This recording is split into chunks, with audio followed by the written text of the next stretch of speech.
Marker, do revenge review, guys. Let's get right to a Netflix film. Action. What's going on, Alamo City Movie Talk fans? As always, I'm your host, Ryan D. Killer Ryan 680. I'm Angela, that Kelly Ange. And this is Alamo City Movie Talk. Movie Talk for movie fans, guys. And thank you for making us a part of your day. Let's get right to it. If you have not already, like, share, subscribe. Hit that subscribe and notify button to get notified on our movie reviews down below and our reaction videos that we got coming out this week. But yeah, let's get right to it, Angela. This is our first ever, in a while actually, I would say, for Netflix movie. It's been a little while. It's definitely a slow state right now for movies and theaters for whatever reason, release dates and all that. So, hey, by all means, let's get right to it. This is our review of Do Revenge, guys. Do Revenge tells of a story of Julia and Eleanor agrees to go after one another's bullies.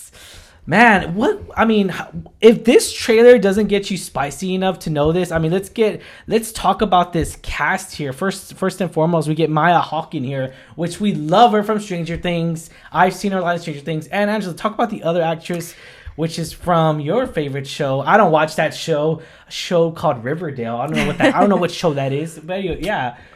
It's because So is she good in that show? Absolutely. She is Veronica Lodge from that show. Camila Mendes, y'all. She is amazing. Same thing with Maya Hawke. Amazing. These were both very cool leading ladies, and I was so excited to see them be together. I wasn't sure how it's going to go with the plot. Again, it's set in high school, getting revenge on their bullies, as you could say.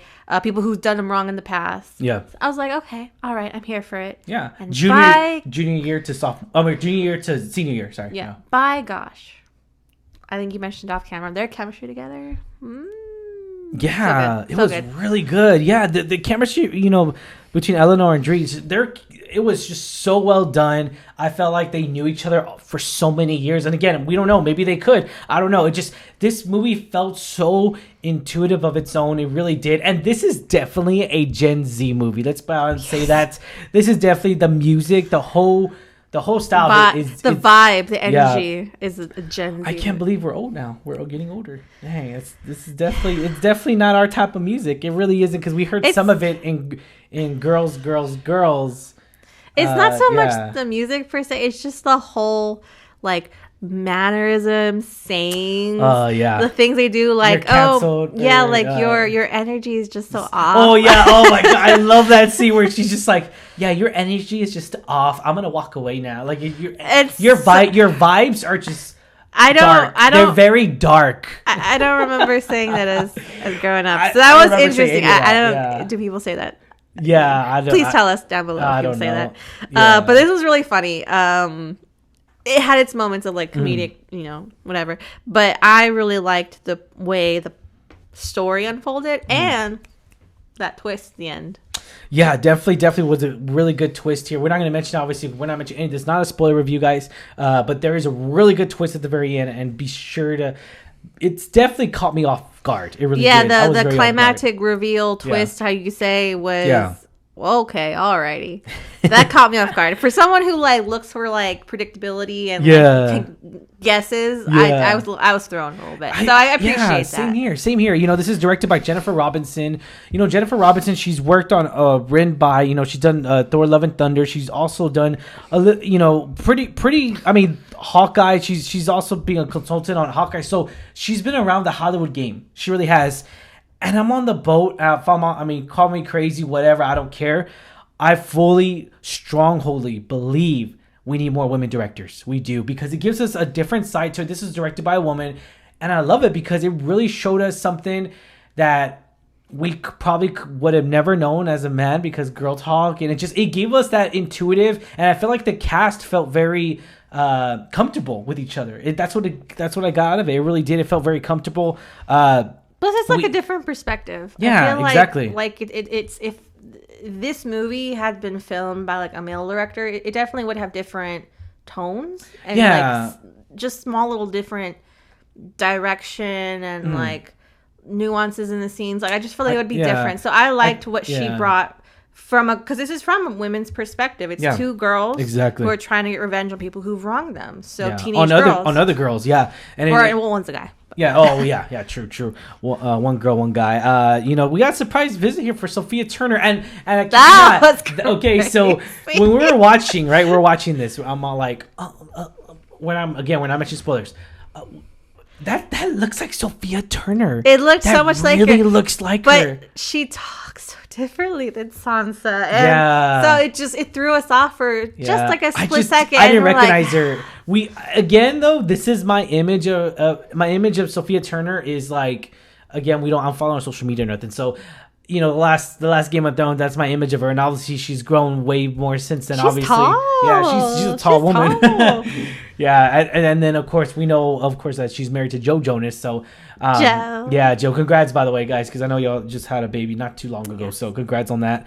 And then we also got Austin Abrams in here. What did you think of him as the?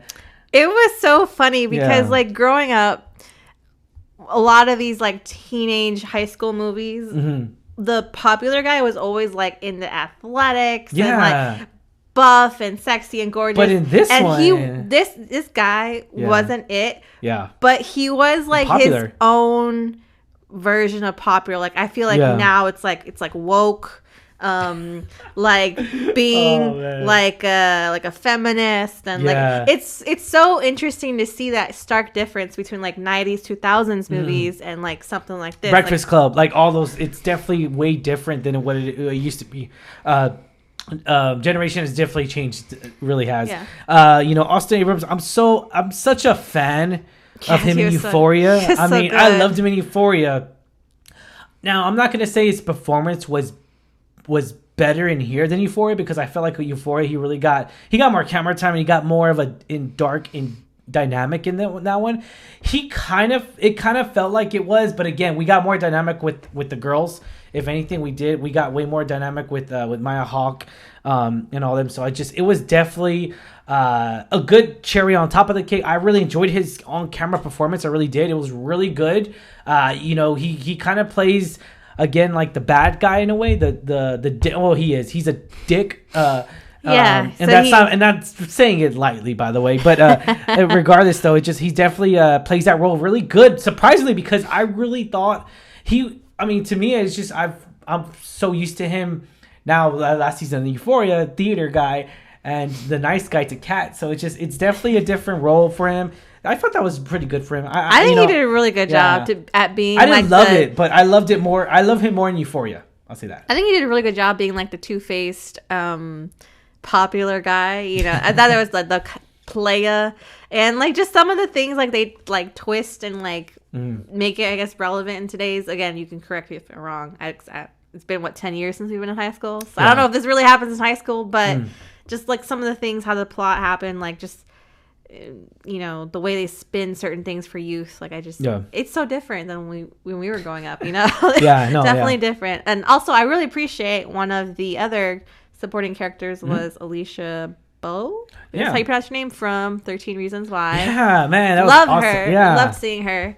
It's been a while since I've seen her. And Jessica, with Jessica, and I was very like, she is so hilarious. She's funny. Her voice, when she gives that little girly voice of like attitude, she's like, you don't go here. Like, it's just something like that. I love that. That's fierce. really good. Love it. It's really good. I love her vibes. I'll say that. It really. I missed her. I liked seeing her on screen, to be honest. So I really like the cast, all the cast. But my favorite, I gotta say, were the two leading ladies. Camila Mendes and Maya Hawke. Yeah, Maya Hawke. I really did enjoy her in here. Even so, and she's coming up, man. She really is. I feel like with after Stranger Things, because Stranger Things has got one more season left. After that, dude, the ball's in her court. She can she can knock it all out of the park for me, and she really can. And it comes to a point to where. Is she gonna do like a dynamic movie like she's doing all besides this one, obviously, but an Oscar worthy of a movie? And I feel like anything's possible with her, because she really does. She has the acting chops for it. I felt like in my take here, she proved it to me. She really did.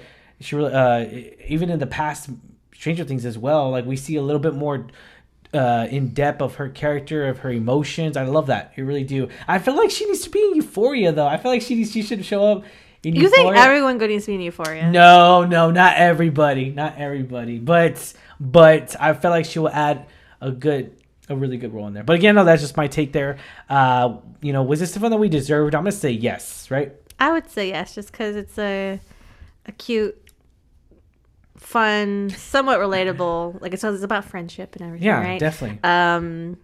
Movie that I think, I think we do deserve it. Yeah, and I love. Oh, and then another thing was Camila Mendes. Some of the jokes she was giving or like the twisting a narrative on her way. I'll say that. I'm not gonna mention spoilers, but twisting the narrative her way, that was really good. We have ratings 1 out of 10. 10 be the highest. So we're gonna give this.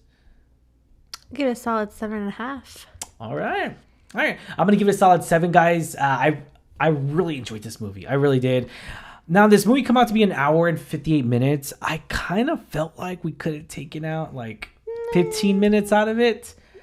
10, 15 minutes.